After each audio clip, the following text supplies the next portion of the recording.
Sloan. I'm a certified life coach and a master NLP practitioner, and I specialize in helping men recover from divorce. I help them get healthy, get happy, and move on with confidence. As you can imagine, I talk to a lot of men who feel really stuck after divorce. They want to get on with their lives, but they just can't move on or fully let go.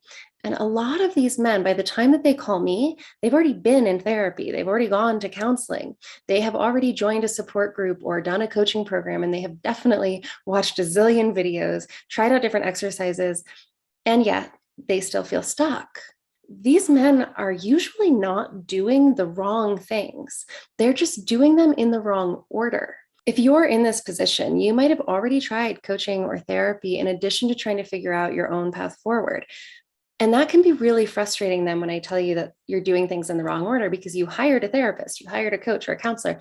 Isn't it their job to lay out this roadmap and to guide this process for you?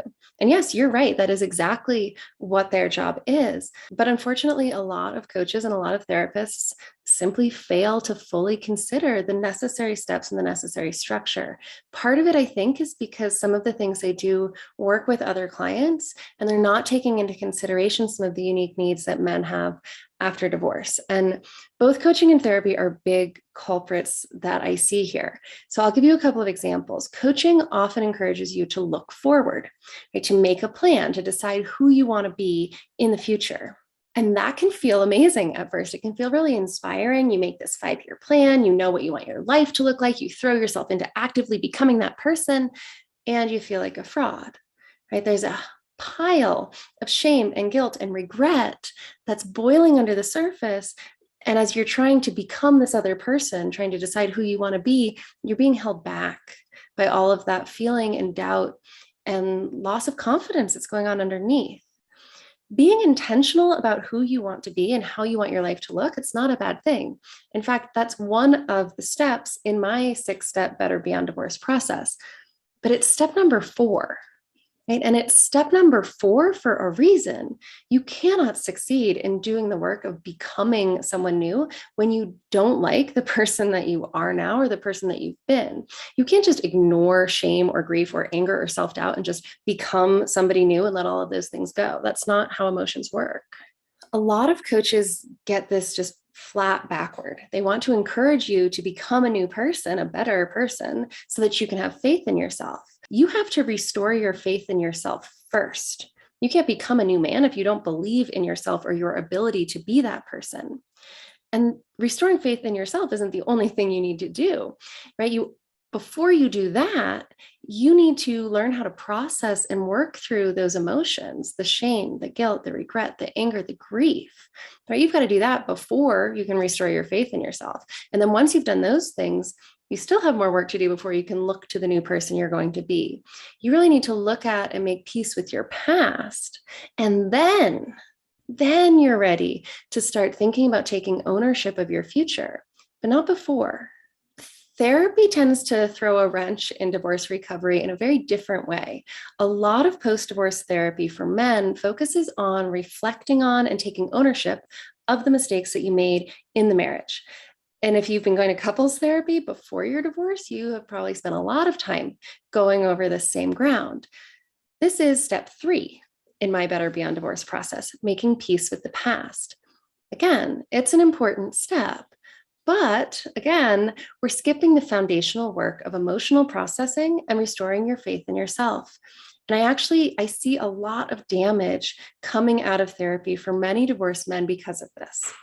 When you take on this really difficult work of looking at your past mistakes, when you take that on without first gaining a really clear understanding of who you are, where your actions come from, how you learn to show up in relationships in the way you do, it's so easy to just look at all of that history of your past mistakes and come to the conclusion that you're a bad person. You're a bad husband. You're a bad partner.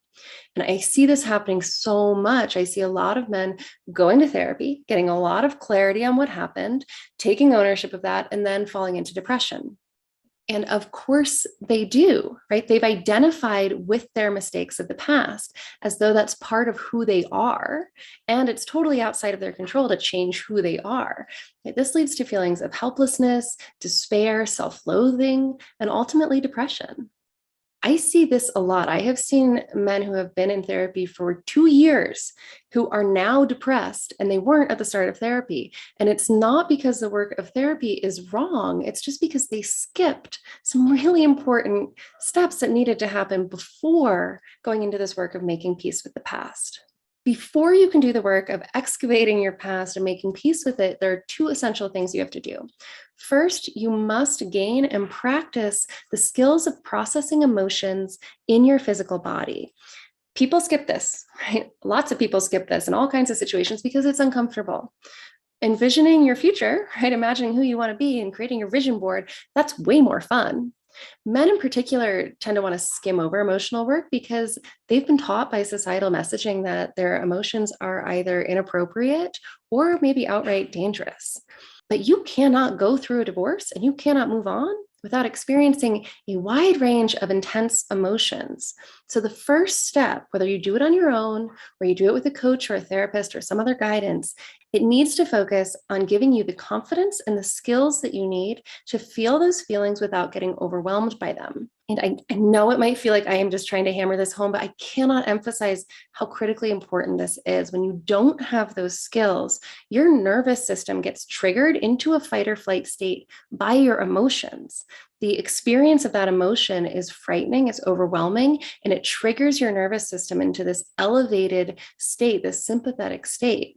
And guess what? Fight and flight doesn't work against emotions. There's nothing to beat up on, and there's nowhere to go. They go with you everywhere you go. And so when fight or flight fails, then your nervous system can't resolve the threat and you slip into depression.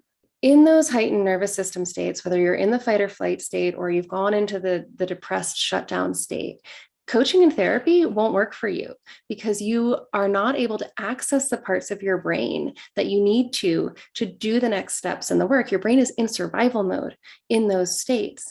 So you have to learn how to regulate your nervous system and process your emotions before you can do anything else.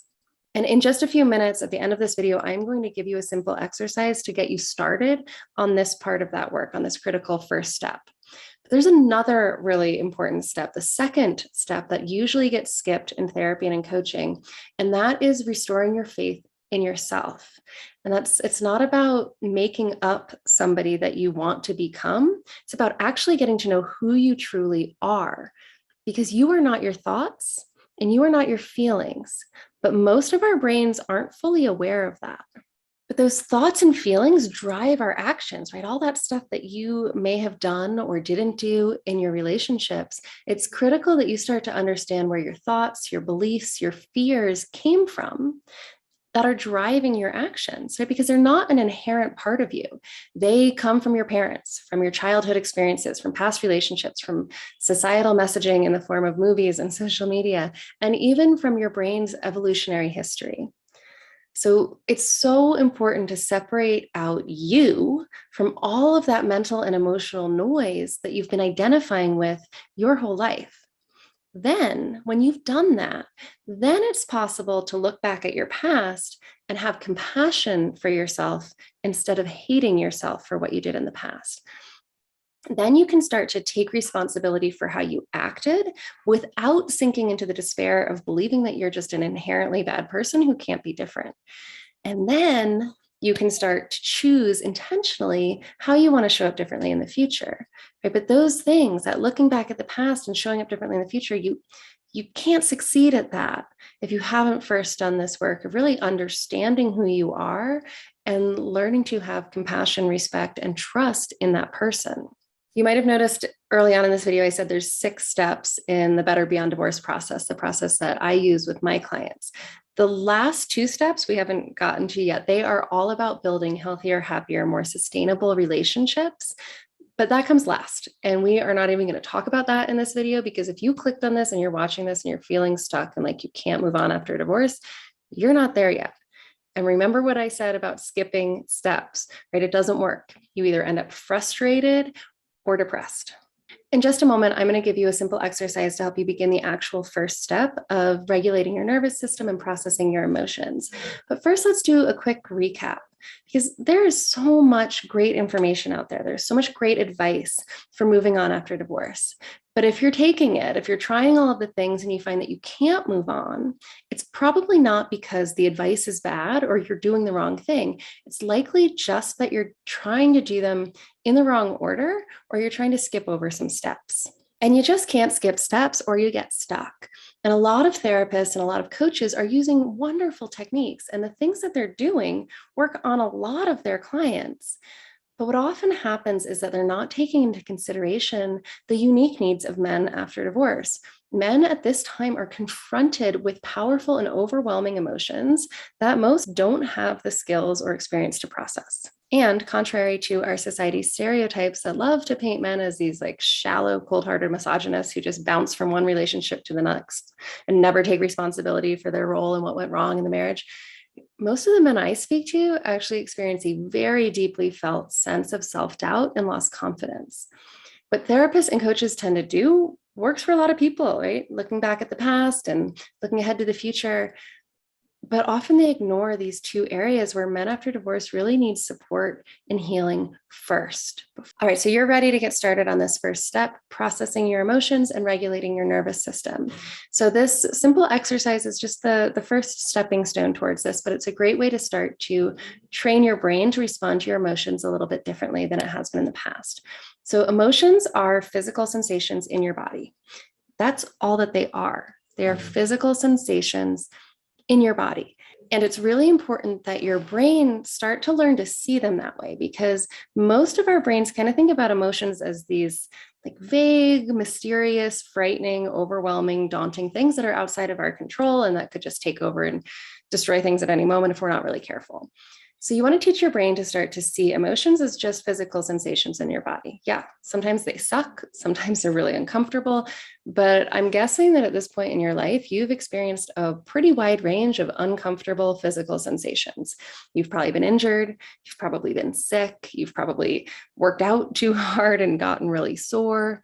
You've experienced physical discomfort and not had the same response that you would have to a similarly uncomfortable emotion. When we feel the uncomfortable emotion, the brain's like, oh my gosh, this isn't okay, we're not safe.